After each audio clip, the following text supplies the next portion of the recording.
How are we doing, guys? Welcome to the preview and the predicted lineup. Arsenal against Newcastle, Carabao Cup semi-final. And it might be nice to have a little break from the Premier League. But yeah, listen, we're at that point now where this competition really does take on that serious nature.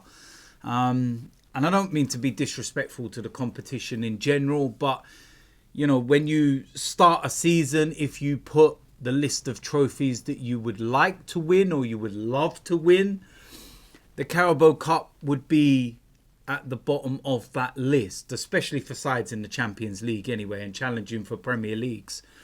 You know, maybe for a club like Newcastle, and again, with all due respect, when you think how long they've gone without a trophy, they would love to just get that first one and then see if that can be a springboard to, you know, more success. But yeah, we're at that point where, you know, you're effectively 2 games away from Wembley and a final, because this is a 2-legged semi-final. Second leg is going to be tough at St James's Park, but this will also be tough. Newcastle are flying right now. And we've got a lot of problems in terms of injuries and the sickness bug that's gone around and everything. And when I was looking at the preview for this game and thinking about what I would do with the lineup, I was like, do you know what? It's actually not as bad as what you might think. We're going to go strong. We have to. In an ideal world, our FA Cup game at the weekend would have been a very nice, favourable one. You know, when you think Liverpool got Accrington Stanley, for example, or something like that.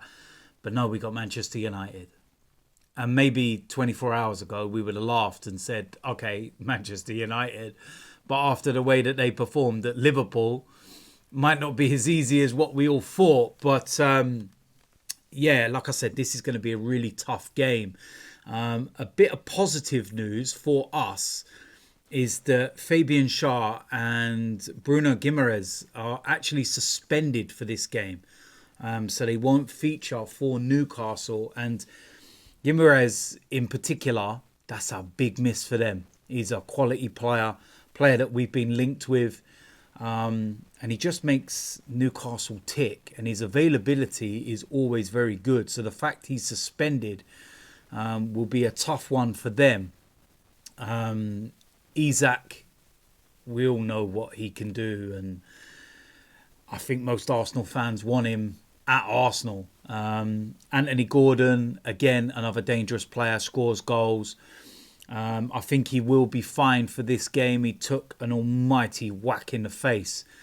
You know, left a, you know, really bad mark, but he did continue that game, and, you know, Eddie Howe said that he doesn't feel that there will be any issues either. Sven Botman come back in this game, came off, fatigue. He's been out a long time. So will he be risked for this one? You know, a couple of games of high intensity within the space of 3 days might be too much, but we don't know. But yeah, listen, Newcastle got a good side. Joe Linton, the biggest bully in the league, I think. He just absolutely steamrollers through everybody. And last time out, Premier League at Newcastle, we got well and truly beaten. I know the score was only 1-0, but we were abysmal on that day. And we got beaten fair and square, and it's as simple as that. And listen, with the players that Newcastle got missing, the fact we got to go to St James's Park for the second leg, which ain't actually for about a month. Really weird that it's in like a month's time. We got to capitalise on the home advantage. And, you know, Newcastle have not beaten us at the Emirates since 2010, 14 years. I think since we've actually been at the Emirates, they've only won 3 times out of, my word, what was it in total at the Emirates? 30 matches at the Emirates since we've been there, and we've won 24 of them. So, yeah, 3 draws, 3 defeats. We've got a very, very good record at the Emirates. So we need to use that to our advantage, and we need to, you know, go out there and get the win. And it's as simple as that. So with that said, let's go and get into the starting lineup. In goal, David Raya. He plays. It's as simple as that. Our number 2 is actually cup tied. So, yeah, David Raya plays anyway. Right back, Jurrien Timber, suspended for the game against Brighton. He will return. Very straightforward, very simple. Right centre-back, William Saliba. Again, very straightforward and very simple. Left centre-back, Gabriel. Again, very straightforward and very simple. Left back, I'm going to bring in Miles Lewis-Skelly for this. I feel that he should return. And it's the perfect opportunity to play him. Another opportunity for Calafiori to just have a little bit of a breather. Don't rush him too much. And yeah, Miles Lewis-Skelly for me will play this game. In the midfield, first of all, Thomas Partey back into the midfield role. No right back, none of that nonsense.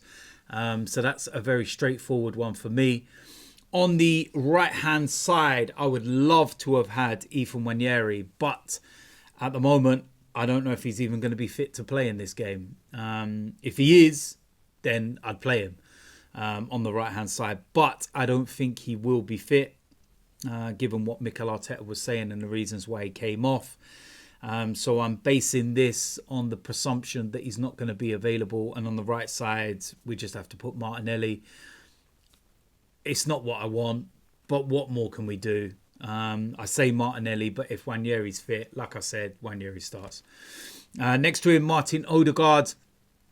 Need a captain's performance. Need him to turn up. Need to stop doing the night feeds at home. Have a good night's rest. Have a good sleep. Relax, chill. Come and give us your best football. It's that simple.